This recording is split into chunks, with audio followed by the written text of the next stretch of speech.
દરેક નીતિની સામે કાયદાની રીતે ઊભો રહેતો SSK news channel.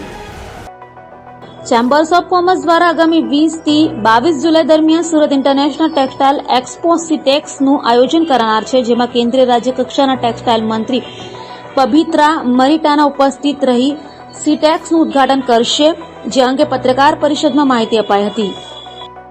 The Southern Gujarat chamber of commerce and industry અને Southern Gujarat chamber trade and industry development centre તથા સુરત ટેક્સમેક ફેડરેશનના સંયુક્ત ઉપક્રમે આગામી 20મી જુલાઈથી 21મી જુલાઈ 3 દિવસ માટે સરસાણા ખાતે આવેલ international exhibition and convention centre ખાતે ત્રિદિવસીય સીટેક્સ સુરત ઇન્ટરનેશનલ ટેક્સટાઇલ એક્સપોનું આયોજન કરાયું છે। તો આ અંગે south Gujarat chambers of commerce and ઇન્ડસ્ટ્રીઝના પ્રમુખ વિજય મેવાવાલાએ પત્રકારોને માહિતી આપતા જણાવ્યું હતું કે ઘી સદન Gujarat chamber of commerce and industry દ્વારા યોજાતા સમગ્ર ટેક્સટાઇલ ઇન્ડસ્ટ્રીની મશીનરીને આવરી લેનારા પ્રદર્શન સીટેક્સ શ્રેણીનું આ 10મું પ્રદર્શન છે। ચેમ્બરના અતિ મહત્વાકાંક્ષી પ્રદર્શનનો પ્રમુખ ઉદ્દેશ શહેરના ટેક્સટાઇલ ઉદ્યોગને વૈશ્વિક સ્તરે એક નવી દિશા અને ગતિ આપવાનો છે। ટેક્સટાઇલ ટેકનોલોજી એન્ડ મશીનરી માટે યોજાનારા આ એક્ઝિબિશનનો સીધો લાભ સુરતના વિકાસશીલ ટેક્સટાઇલ ઉદ્યોગને મળે છે। સીટેક્સ એ ખરેખર વિકસિત ભારત 2047ની દિશામાં એક મહત્વનું ડગલું બની રહેશે, જે ઉત્પાદકતામાં વૃદ્ધિની સાથે સાથે મોટા પાયે રોજગાર નિર્માણ કરવામાં ખૂબ જ મદદરૂપ બની રહેશે। તો સીટેક્સ પ્રદર્શનમાં ભારતના કેન્દ્રીય રાજ્ય કક્ષાના ટેક્સટાઇલ મંત્રી પબિત્રા મરીટાના હાજર રહી સીટેક્સનું ઉદ્ઘાટન કરાશે। તો આ સાથે ભારતના ટેક્સટાઇલ મંત્રાલયના અધિક ટેક્સટાઇલ કમિશનર SP વર્મા પણ ઉપસ્થિત રહેશે।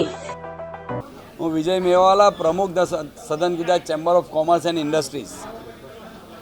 દર વર્ષની જેમ આ વર્ષે પણ અમે સીટેક્સ એક્ઝિબિશનની 10મી એડિશન લઈને આવી રહ્યા છે। તારીખ 20, 21 અને 22 સવારે 10 થી 7 SIECC સરસાણા ડોમ ખાતે, જેમાં આજના જમાનાની અત્યંત આધુનિક મશીનરીઓ, વિવિંગને લગતી મશીનરીઓ મૂકવામાં આવી છે। ગત વર્ષ કરતાં આ વર્ષે જે આધુનિક મશીનરીઓ આવી છે એમાં 1600 RPM સુધીના હાઈસ્પીડ મશીનો, સાફ્ટ વિધાઉટ સાફ્ટની જેકાર્ડ વિધાઉટ સાફ્ટના એરજેટ મશીનો પણ મૂકવામાં આવેલ છે। ડિજિટલ મશીન, વેલ્યુ એડિશન મશીનો, ટેબલ પ્રિન્ટ મશીનો, ખાસ કરીને ડિજિટલ મશીનમાં આજ દિન સુધી ગયા વર્ષે 1200 મીટર પ્રતિદિન ઉત્પાદિત થતા મશીનરીઓ મૂકવામાં આવી હતી, પરંતુ આ વર્ષે અમોએ કલાકના 24 કલાકના 6000 મીટર સુધી ઉત્પાદિત થાય એવી મશીનરીઓ પણ મૂકી છે, જેથી કરીને આ વૈશ્વિક બજારમાં અહીં ટકી શકાય। આ બજારમાં મંદીના માહોલમાં અને વિશ્વની હરીફાઈમાં ટકવા માટે આધુનિક મશીનરીઓ જરૂરી છે। ફોલ્ટલેસ કપડું જરૂરી છે, માટે ક્વોલિટી, ક્વોન્ટિટી અને કન્સિસ્ટન્સી સચવાય એને આધારિત આ એક્ઝિબિશનનું આયોજન કરવામાં આવ્યું છે।